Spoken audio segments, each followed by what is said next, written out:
So this is the point of the conservation momentum lab, right? Is that we are testing the idea, is momentum conserved? Now, what does conserved mean? The same before and after. So let's point our eyes at this right here. We'll point our eyes at that. Look at that. Oh, we're pointing at this, right? Okay. And I'll turn this on, and what we're going to do specifically is we're going to look at the simplest possible collision that we can.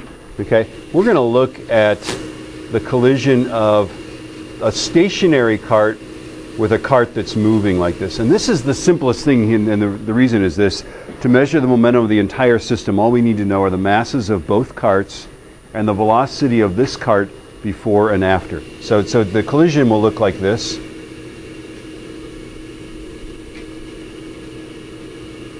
Okay? Yeah?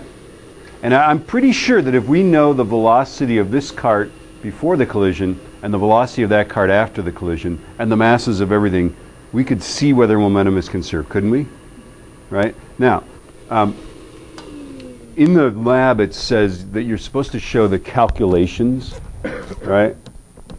What are you going to calculate to show that momentum is the same? What are you going to calculate? If momentum is supposed to be the same before and after a collision, what are you going to calculate? Are you going to calculate? Mass and velocity. Yeah, but what can you do with the mass and velocity? Maybe the question, I think the question is either too abstract or too simple. If momentum doesn't change, what should you calculate before the collision and what should you calculate after the collision? Momentum! Yes! Yes, there we go. Okay, now, if it doesn't change, does that mean that they're the same before and after?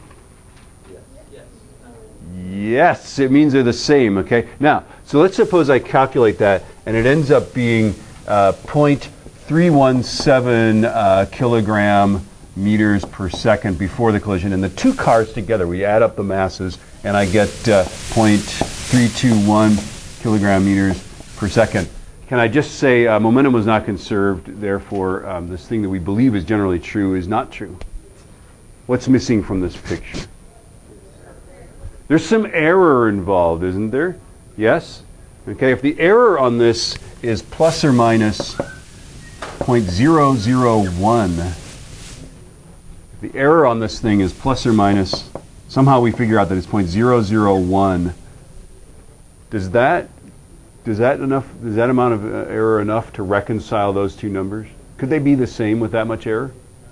No. How do we know? Because this could be as big as 0.318, correct? And this could have been as small as 0.320. Do you see how that works, right? Okay, that's not enough wiggle room. They're not the same, right? So if we knew for sure that the momentum was like this, the uncertainty was like this does not support it. It doesn't mean we've disproven conservation of momentum. I don't think we're going to probably do that. It means that there's something else going on. It's not conserved because there's a friction force or something like that, right? It would be a reasonable thing. But certainly this isn't, yeah? Now, which, by the way, brings us to a sort of interesting question. Do we ever prove that momentum's conserved? What if we get what if the numbers are spot on? What if they're the same before and after? Have we proven it? No, I mean, if we did enough experiments and showed that, like, it was outside of our uncertainty, like this one, right, and did better and better experiments, eventually, if you could prove that that's right and there's no other force acting on it, you could disprove conservation of momentum. But science never proves things, right? There could be some effect that's too small for us to measure that makes it not true, right? Okay. So how about let's play around with this some more. What if this is plus or minus 0.005? Could they be the same now? Yeah, they sure could, because that could have been as big as 0.322, right? And this could have been, and they overlap, right? So the real question that we're going to answer here that we need to talk about is what is the momentum, but not only what is it, but what is the uncertainty?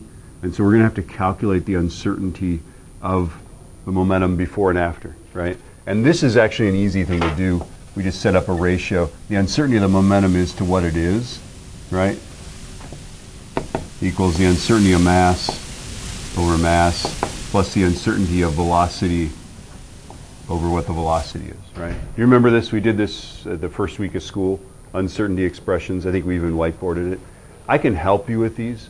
They're not terribly difficult.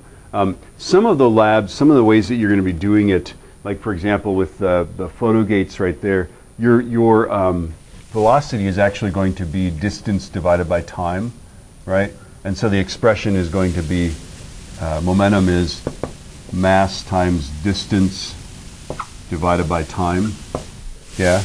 And so the uncertainty thing for this guy is going to look like momentum.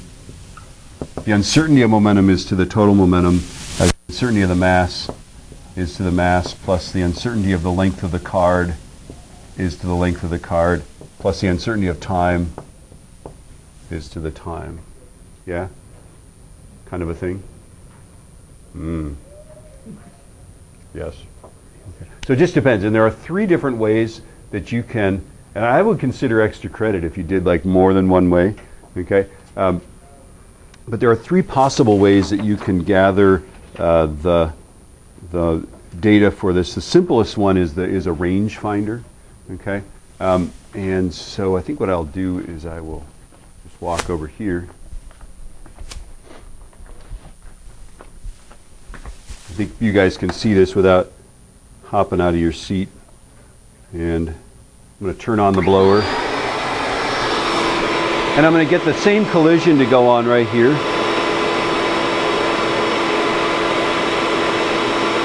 Oh, it's beautiful.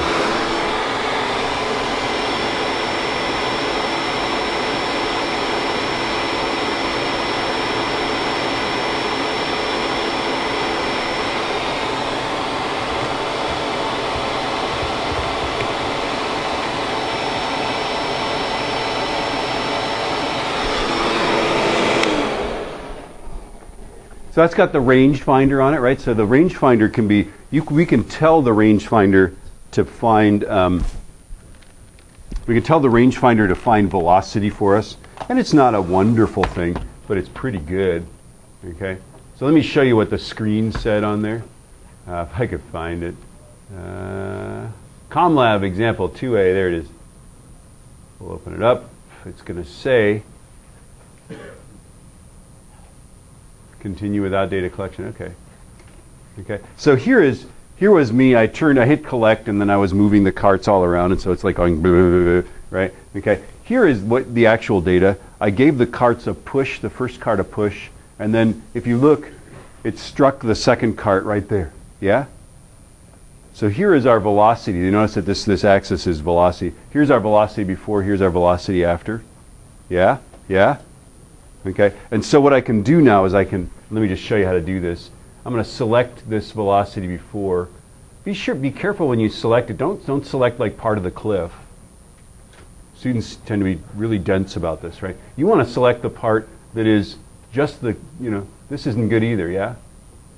Yeah? I don't want to average that stuff. I want to average just stuff that I think is on the top of that cliff, yeah? That would be about as much as I would, right?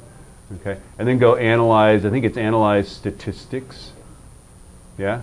And then what it does is it gives us the mean, which is 0.2327, yeah? And then it gives us the max and the min. Can't you go max minus min over 2 and get your uncertainty? Yeah, there we go, right? Okay, so the uncertainty of the velocity could be max minus min.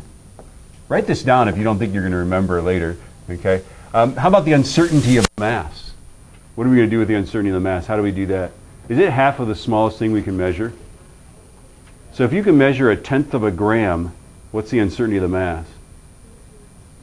Half of 1/10, right? What is that? I don't even know. 500? 500? Yeah, that's what it is, right? Okay, so it's going to be 0.05 grams, I believe, right? And you could leave, by the way, if you want to leave it in grams, meters per second, that's fine. Just whatever units you use, tell me what you're using. Okay. The uncertainty of this is what you're going to calculate. This you can measure with a scale. This we've got. It's the 0.2273. Yeah. That's the. Oh, I'm sorry. That's the 0.2327. That's the mean value there, and that's not mean like as in not nice. That's mean as in average. Yeah. Thank you. Okay. And then I find the momentum afterwards. Can I find the momentum afterwards the same way? So analyze statistics. There it is. Whoa.